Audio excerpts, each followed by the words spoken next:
Ubalozi wa Iran nchini Uturuki umefanya hafla maalumu ya kuaga wachezaji wa timu ya taifa ya Iran wanaotarajiwa kuelekea nchini Mexico ambako wataweka kambi ya mazoezi kujiandaa na mashindano yajayo.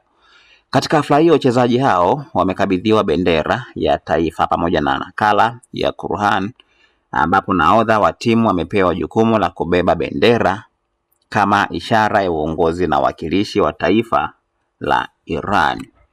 Na wachezaji wote wameonekana wakionyesha heshima kwa kitabu hicho kitakatifu kama sehemu ya maombi ya dua za kuwatakia mafanikio katika safari yao ya michezo.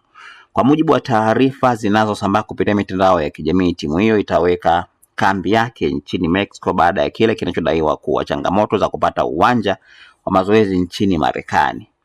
Hata hivyo, mamlaka husika bado hazijatoa tamko rasmi kuhusu madai hayo.